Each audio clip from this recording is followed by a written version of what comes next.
Bonjour les frères et sœurs, bienvenue sur Sorbonne 3.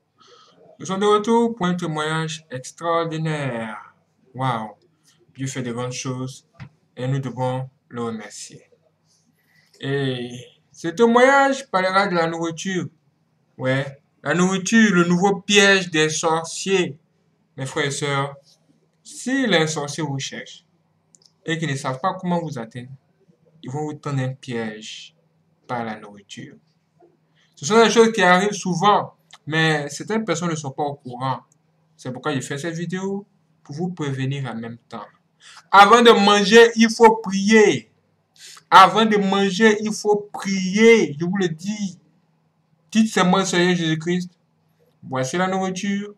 Nous te remercions de nous l'avoir donné. Que ton sang purifie la nourriture. Tout ce qui est mauvais à l'intérieur contre notre esprit, notre corps et notre santé, que cela soit détruit au nom de Jésus-Christ.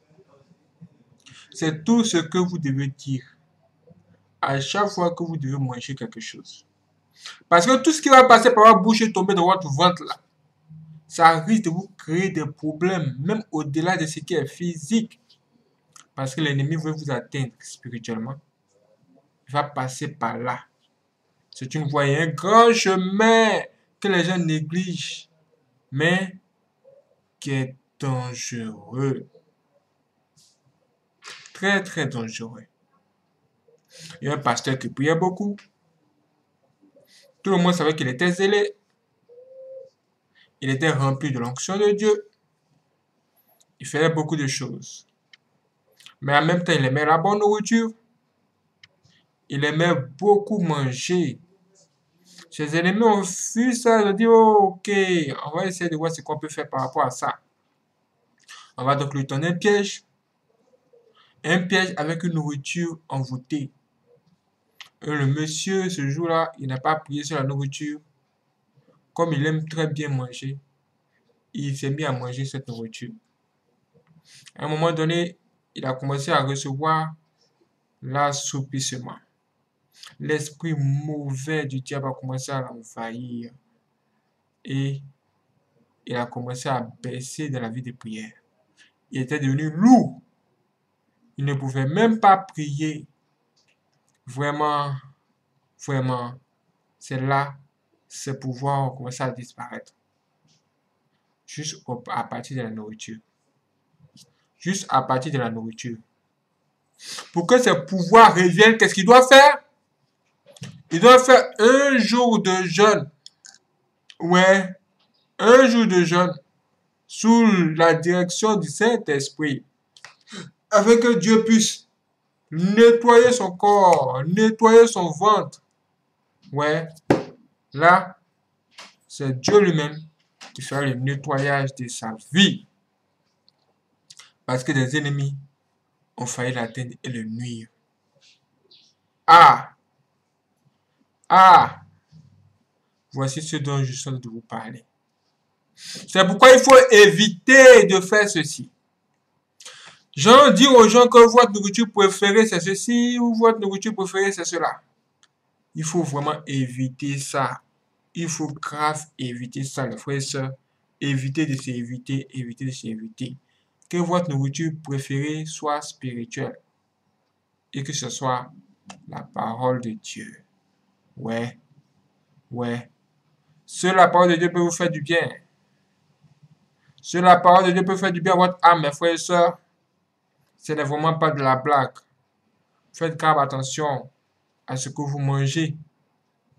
On nous dit dans la Bible que ce n'est pas tout ce qui entre dans le corps qui est un problème. Ce n'est pas tout ce qui est dans la bouche qui est un problème, mais c'est ce qui sort de la bouche. Bon, aujourd'hui, moi, je vous dis, mes frères et sœurs, il faut faire attention. Nos ennemis sont sans pitié et ils frappent dans toutes les dimensions. Là où ça va les arranger, c'est là où ils seront. Il faut être grave vigilant. Que la paix de Dieu soit avec vous, ainsi que sa protection. Maintenant, nous allons prier avant d'écouter ce témoignage. Nous allons prier et demander à Dieu de détruire tous les effets des pouvoirs maléfiques qui étaient contenus dans les nourritures que nous avons mangées. Qu'il fasse descendre sa puissance jusqu'à dans notre ventre afin de nous délivrer de tout envoûtement. Est-ce que vous êtes chaud? Est-ce que vous êtes prêts? Si c'est le cas, fermons tous les yeux et disons, Seigneur Jésus-Christ, toi l'éternel Dieu des miracles, viens nous délivrer aujourd'hui. Viens mettre ta lumière sur nous. Viens ôter en nous tout ce qui ne te glorifie pas. Il n'y a que toi qui peux sauver. Sauve-nous aujourd'hui. Il n'y a que toi qui peux délivrer. Délivre-nous maintenant de tout ce que nos ennemis ont fait contre nous. Dans toutes les dimensions. Et en particulier au travers de ce que nous avons consommé. Comme nourriture, comme eau, comme lait, comme fruits, comme même ce que nous ignorons. Délivre-nous aujourd'hui, Seigneur. Délivre-nous. Délivre nos enfants. Chasse loin de nos maisons les agents du diable que le diable a placés pour envoûter nos nourritures. Seigneur, s'il te plaît, ne nous laisse pas tomber, ne nous laisse jamais dans la confusion, que toi-même tu viennes nous aider. Tous les jours de notre vie. Tous les jours de notre vie. Ô Seigneur, toi qui exauces nos prières, fais tout ton possible pour que nous soyons délivrés. Et que cette délivrance soit totale et durable. Guide-nous, Seigneur, jusqu'au paradis. Seigneur, nous ne sommes pas venus ici à terre ici pour souffrir. S'il te plaît, Seigneur, délivre-nous de nos souffrances. Et que ta paix soit avec nous. Amen. Applaudissez mes frères et sœurs. Applaudissez mes frères et sœurs, c'est extraordinaire. Ce que nous allons entendre ici, c'est un témoignage d'une personne qui a vécu ces choses. Vraiment, vous risquez d'être surpris parce que nous allons entendre. Mais c'est la réalité. Écoutons ça. Bien-aimé, si vous avez un ami qui est dans la sorcellerie, il vous offrira de la nourriture tout le temps, afin de vous alourdir dans la prière. Si vous avez un ami qui est une sorcière, vous verrez qu'il vous offrira de la nourriture tout le temps que cela soit pour vous étouffer. C'est une nourriture qui est ensorcelante. Le but de cette nourriture est de vous alourdir afin que vous ne puissiez pas prier. Car si vous maintenez une vie de prière dédiée, vous verrez une vision, rêve et révélation en conséquence vous découvrirez son identité, et afin de vous empêcher de découvrir sa sorcellerie, il vous offrira une nourriture qui est ensorcelante afin de bloquer vos yeux et vos oreilles spirituelles. Quand un chrétien épouse une femme qui est dans la sorcellerie, il mangerait de la nourriture qui aveuglerait son esprit afin qu'il ne découvre pas l'identité de sa femme, car ces sorcières ont peur des yeux et des oreilles spirituelles des croyants. La nourriture est une arme utilisée par les sorcières pour empêcher les enfants de Dieu de voir leur identité. Bien-aimés, nous devons prier pour la nourriture, car la viande vendue sur le marché et le supermarché sont principalement de la chair humaine. Même les légumes peuvent être de la chair humaine. Le jus que vous buvez peut être du sang humain, même si ce n'est pas du jus rouge. Donc nous devons prier. Je veux avertir les mères ici, lorsque vous cuisinez des aliments que vous avez l'intention de manger pendant 2 jours, vous devez prier pour cela même le lendemain. Une mère m'a dit, quand je cuisine je prie pour la nourriture dans la casserole. J'ai dit mais la vérité est que quand nous dormons, il y a un esprit impur qui visite les maisons et contamine la nourriture. Donc chaque fois que vous vous asseyez pour manger, assurez-vous de prier pour cette nourriture, même si vous priez pour elle la veille. Le Seigneur m'a dit, l'ennemi a placé un voile sur la tête de mes enfants, couvrant leurs yeux et leurs oreilles, afin qu'ils ne voient pas et n'entendent pas de moi, mais je suis sur le point de lever ce voile qui empêche mes enfants d'avoir des visions, rêves et révélations. Beaucoup de mes enfants échouent à avoir des rêves et des révélations. L'ennemi ferme les yeux et bouche leurs oreilles, et le Seigneur m'a révélé l'un des instruments que l'ennemi utilise pour aveugler ses enfants, les arrêtant d'entendre sa voix. Cet instrument démoniaque étouffe les enfants de Dieu, les empêche d'entendre le Seigneur. Aujourd'hui je vais révéler et parler de l'instrument que Satan utilise pour étouffer et aveugler et voiler les enfants de Dieu.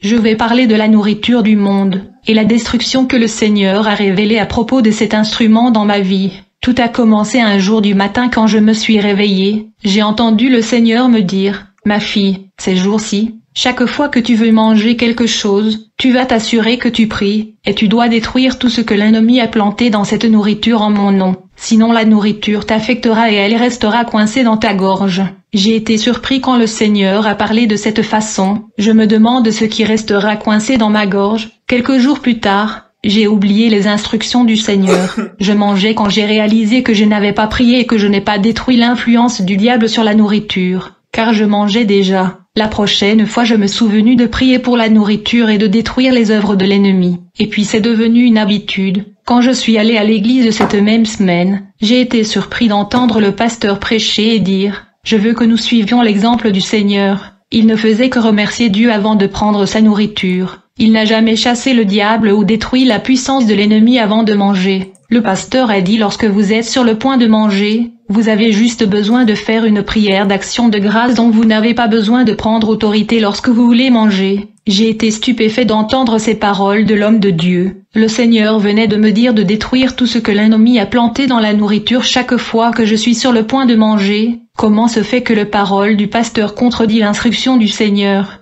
Je rendais visite à un ami qui m'a invité à une fête. Mais quand la musique mondaine était sur le point de commencer, j'ai décidé de rentrer chez moi. Je ne peux pas être là pour entendre de la musique profane. Mon ami m'a dit que je ne pouvais pas vous donner de plat à emporter devant ces gens. Revenez chez moi demain chercher la nourriture à... Le lendemain elle m'a appelé et j'ai dit que je viendais. Mais j'étais lourd car quelque chose m'arrêtait. Mais la dame insistait. J'étais stupéfaite par sa détermination à me donner sa nourriture. Quelques jours après, elle m'a dit tu devais venir chercher ta nourriture. J'ai dit ça fait déjà 3 semaines, pourquoi gardez-vous cette nourriture et pourquoi vous insistez de la sorte? Elle me dit je garde cette nourriture uniquement pour vous. Étant donné que la dame insistait pour que je prenne cette viande de chèvre, j'ai dit à mon mari que cette sœur était pleine d'amour. Après avoir mangé cette viande toute la semaine, le dimanche, j'ai entendu le pasteur dire vous n'avez pas besoin de prendre autorité sur la nourriture. Vous avez juste besoin prière d'action de grâce comme le Seigneur. Je ne sais pas si notre pasteur est une sorcière. Tout ce dont je me souviens c'est que je l'ai vu dans un rêve. Nous étions rassemblés dans l'église pour la prière. J'ai entendu le Seigneur qui m'a dit « Ma fille, regardez ce qui se passe dans l'église ». Quand je regarde j'ai vu que le visage du pasteur s'est transformé à celui d'un vieil homme. Et il avait 2 yeux sur le front. Je ne sais pas ce que cela signifiait. Chaque fois que j'ouvrais les yeux, il avait un visage normal. Mais chaque fois que je fermais les yeux, il avait le visage d'un vieil homme avec les yeux sur le front. Je suis devenu méfiant car le pasteur n'arrêtait pas de dire que nous n'avons pas besoin de prendre autorité sur la nourriture. Nous avons seulement besoin de faire la prière d'action de grâce. Je n'étais pas d'accord avec la parole du pasteur, et j'ai dit à un frère à mes côtés que je ne suis pas d'accord avec lui, car le Seigneur m'a dit le contraire. Il m'a dit de détruire la puissance de l'ennemi sur la nourriture quand nous sommes sur le point de manger. Quand la prière s'est terminée, nous sommes rentrés à la maison. J'ai pris la viande de chèvre et l'ai chauffée sur le micro-ondes. Dès que j'ai commencé à prier pour cela, j'ai vu que j'étais incapable de mettre fin à la prière. J'ai détruit l'influence de l'ennemi et j'ai invoqué le sang de Jésus mais je ne pouvais pas arrêter de prier. Bien-aimés, même si nous allons à l'église, nous devons construire une vie de prière à la maison afin de pouvoir entendre la voix du Seigneur. De nombreux pasteurs et faux prophètes trompent les enfants de Dieu à la fin du temps. Depuis que j'ai entendu l'instruction du Seigneur dans mes propres oreilles, je détruis le pouvoir des ténèbres sur la nourriture. Dès que nous avons commencé à manger, mon mari me dit la viande est pourrie. J'ai dit comment cela est-il possible? Je ne pouvais pas croire. Mais quand j'ai essayé la nourriture, c'était vraiment pourri. Malgré cela, j'ai mangé le premier morceau, le deuxième et j'étais sur le point de manger la 3e viande. Je me suis dit pourquoi je mange de la viande pourrie. J'ai immédiatement jeté toute la viande dans la poubelle. 1 heure plus tard, il y avait des convulsions dans mon estomac. Et quand je suis allé aux toilettes c'était de la diarrhée. Chaque 5 minutes j'allais aux toilettes et de l'eau coulait de moi. Je me demande ce que c'était. En fait j'ai dormi toute la nuit dans la toilette. J'étais assis sur cette chaise que j'ai apportée dans la toilette. À 4 heures du matin, j'ai dit si cette diarrhée continue, je veux devoir aller à l'hôpital. Je n'ai jamais rien vu de pareil. À 5 heures du matin la diarrhée s'est arrêtée.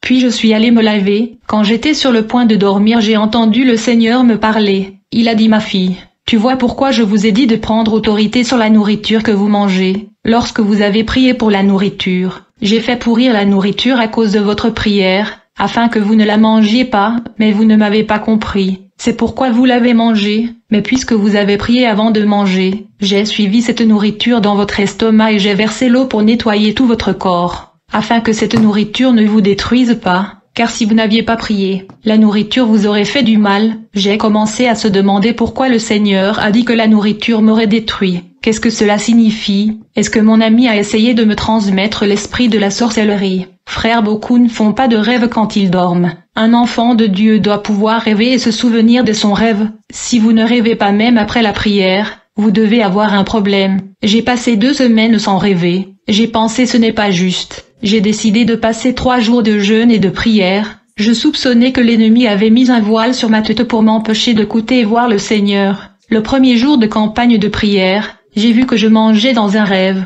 Nous savons tous que manger dans le rêve n'est pas bon. J'ai vu que j'étais comme dans un restaurant de fortune. J'ai demandé à la femme qui servait de la nourriture. Elle a apporté une énorme assiette avec des énormes viandes de vache. J'ai pris un morceau de viande et j'ai mangé. Quand j'étais sur le point de prendre la 2e portion de viande, j'ai demandé à la dame, « S'il vous plaît, dites-moi la vérité, quelle est cette viande ?» La dame a souri et a dit, « D'accord, cette viande est de la chair humaine, la partie que vous avez mangée est la cuisse humaine. » J'ai dit quoi? Immédiatement j'ai pris l'assiette et je l'ai tenue dans ma main. J'ai dit, Seigneur, voici la nourriture qu'ils sont en train de cuisiner pour les hommes au restaurant. Ils font manger aux gens de la chair humaine. Seigneur, comment vos enfants peuvent-ils manger de la chair humaine et être capables d'entendre votre voix et de voir des visions? Ce ne sera pas possible. Nous ne pouvons pas manger de chair humaine et être en mesure d'entendre votre voix et voir des visions et des rêves. Seigneur, comment pouvez-vous donner des rêves, des révélations et des visions à votre peuple s'ils mangent de la viande humaine? Le Seigneur a dit, cela explique pourquoi les gens dorment et sont incapables d'avoir des rêves, de visions et de révélations. Ceci est la raison pour laquelle les gens sont incapables d'entendre votre voix et de vous parler. Le Seigneur a averti que les gens qui mangent de la chair humaine ne seront pas en bonne santé, ils seront malades et ils ne pourront pas prier. Comment les humains peuvent-ils manger de la chair humaine? C'est la raison pour laquelle la présence du Seigneur est loin de nous. Bien-aimé, quand je me suis réveillée, j'étais dans la panique et j'étais alarmée. Je suis une femme de prière. Pourquoi je rêve que je mange de la chair humaine? Manger dans le rêve, c'est mauvais. Il vaut mieux rêver que tu manges mais tu ne sais pas ce que tu es mangé. J'ai rêvé que je mangeais de la chair humaine. Aussitôt le Seigneur m'a parlé. Il a dit, ma fille, je suis celui qui t'a donné ce rêve, parce que tu as déjà mangé de la chair humaine dans le physique. J'ai dit, Seigneur, est-ce que j'ai mangé humain chair?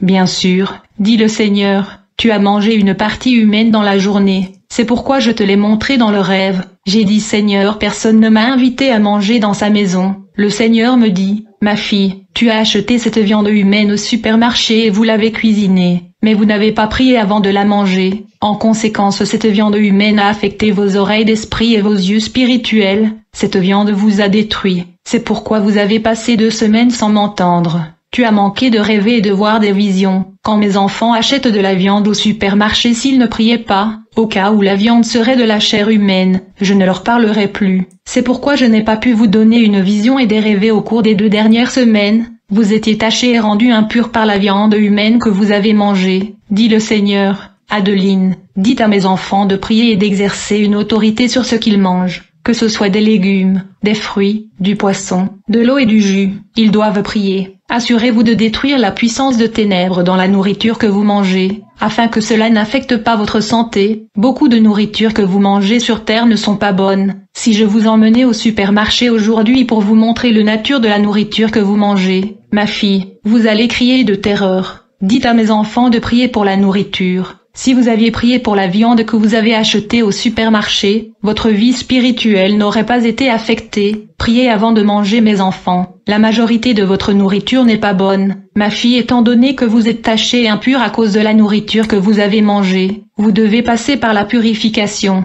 D'abord, vous devez confesser à cause de la chair humaine que vous avez mangée, qui vous a rendu impur. C'est la raison pour laquelle le don spirituel de mon peuple est bloqué et reste dormant. Vous priez et priez mais vous sentez que je suis loin de vous. C'est à cause de la nourriture. La deuxième expérience était dans une autre église. Un jour nous devrions faire un barbecue, puis une dame a apporté sa propre viande de chèvre de la maison, et elle a commencé à les distribuer à tout le monde. Elle a insisté pour que nous prenions la viande. Quand je l'ai goûtée, Je dis à la dame que cela n'a pas le goût de la viande de chèvre. Je connais le goût de la viande de chèvre. Elle m'a dit que c'était à cause de l'assaisonnement que j'ai utilisé. Le jour où nous étions sur le point de manger cette viande à la maison avec mon mari, nous avons prié et détruit l'influence du diable sur la nourriture. Et quand nous avons essayé de manger la viande, elle est devenue plus salée que le poisson salé, et nous ne pouvions pas la manger. J'ai dit à mon mari hier que j'ai goûté cette viande et ce n'était pas salé. Qu'est-ce qui s'est passé? Enfin, j'ai jeté la viande à la poubelle. Quand je suis allée à l'église, j'ai vu la dame qui m'a donné la viande. Elle me suivait et m'a dit: Adeline, j'ai de la viande pour toi. Viens juste à la maison pour prendre de la viande. J'ai dit: tu m'avais déjà donné de la viande. Elle a dit: vraiment, je t'ai donné de la viande, es-tu sûre? J'ai dit: bien sûr que tu m'avais donné de la viande de chèvre. Elle m'a demandé si vraiment je le mangeais. J'ai dit bien sûr que je l'ai mangé. J'ai été stupéfait de voir qu'elle était très étonnée. J'ai entendu le Seigneur dire: tu as bien fait d'avoir jeté cette viande, ma chère, tu dois prier pour la nourriture, et quand vous priez, si vous voyez le goût de la nourriture devenir étrange,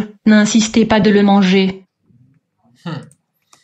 Quand vous priez, si vous voyez que le goût de la nourriture devient étrange, n'insistez pas à manger cette nourriture. Mes frères et sœurs, il faut être vraiment très concentré pour pouvoir comprendre ce que le Saint-Esprit vous dit dans une telle situation. C'est-à-dire que là, il faut se mettre carrément en esprit. Il faut être carrément en esprit. C'est comme un jour, j'avais reçu une nourriture. J'ai reçu la nourriture et venant même de mes ennemis. Du genre, vous ne causez pas avec des gens parce que ces gens-là vous ont fait du mal. Et un bon jour comme ça, on ne sait pas qu'est-ce qu'il apprend. Il devient tout à coup gentil. Et qu'est-ce qu'il vous envoie? Il vous envoie de la nourriture. Ah! Ah! Ma frère, ça c'était un complot. Quand j'ai vu ça, je me suis dit, mais vous êtes censé être mes ennemis. Vous êtes censé ne pas m'aimer, vous êtes censé me détester. Dans quel coup vous m'envoyez encore une nourriture? Une nourriture qui est censée me faire du bien. À ce moment-là, j'ai dit, ça là, il y a un guiche roche. Il y a quelque chose qui ne va pas. Et l'esprit ne me convainc, l'esprit ne va pas convaincu à manger cette nourriture-là. J'ai enlevé cette nourriture dans le sachet. J'ai juste pris la fourchette et j'ai piqué le poisson. Et quand j'ai juste goûté juste un peu du poisson et un peu de ce qui accompagne le poisson, à un moment donné, j'ai senti que ça n'allait pas. C'est-à-dire que la nourriture ne passait pas bien. Ce sentiment-là, où vous êtes senti que la nourriture ne passe pas bien, c'est un sentiment qui est là pour vous donner une information sur l'état de la nourriture. Genre pour dire, ben, attention, attention, il y a un danger, ne mange pas, ne mange pas. Et tout de suite, j'ai dit, bon, mon frère, laisse la nourriture là, c'est pas forcé. Si tu manges, tu n'es pas obligé de manger ça, il faut laisser ça. Donc, je me suis débarrassé de la nourriture. La même nuit, quand je me suis endormi, j'ai vu, genre comme des asticots sur moi. Des asticots. Des asticots passés par là, sur moi. Il dit, quoi? Ça, c'est quoi ça? En fait, l'Esprit de Dieu m'a dit que voici ce qui était dans la nourriture. C'était une nourriture envoûtée. Quoi? Sérieux? Et là, vraiment, je me suis senti encore mal. C'est là que j'ai vu que dans ce monde, vraiment, il faut se méfier de tout le monde. Nul n'est parfait. Tout le monde peut être votre ennemi. Il faut grave faire attention. Les sentiments que vous pouvez avoir, ces sentiments ne peuvent pas vous tromper. Si votre esprit n'est pas d'accord avec le fait que vous mangez cette nourriture, ne forcez pas. Il est préférable de jeûner même ou d'avoir faim au lieu de manger cette nourriture. Ça, je vous le dis. Si vous ne mangez pas cette nourriture, vous serez sain, vous serez à l'aise, même si vous avez faim. Mais si vous mangez, aïe, aïe, aïe, je sais ce qui pourra vous arriver. Mais je prie que ce ne soit pas la mort. Que la main de Dieu descende sur vous et qu'il vous délivre de tout ce que vous avez mangé, que vous en goûtez. Ou même qui vous a bloqué quelque part, même dans vos affaires, dans vos entreprises. Que Dieu ait pitié de vous et qu'il vous nettoie maintenant, nettoie votre route et que vous puissiez avancer tranquillement. Mais faites attention, faites grave attention. Les gens que vous avez souvent, que vous appelez des collègues, qui vous invitent à boire, à manger, ils ne vous aiment pas tous, hein. Ce sont des opportunités qu'ils cherchent pour vous tendre un piège dans la boisson et toutes ces choses du genre. En tout cas, tout ce qui peut entrer dans la bouche. Faites vraiment attention. Sur la terre ici, nous sommes en guerre et des ennemis travaillent chaque jour contre nous. Et ils sont juste là, logés quelque part, devant les tableaux de bord, à observer tout ce qui se passe chez vous et tout ce qui se passe autour de vous. Et ils cherchent les moindres failles pour pouvoir frapper. Il faut grave faire attention. Que Dieu bénisse ses frères et sœurs. Je vous donne rendez-vous demain pour la prochaine vidéo ici sur Union Sorbonne 3. Et sur Union Sorbonne, notre chaîne principale, nous continuerons ce que nous avons commencé. Soyez prêts et restez connectés. C'est parti.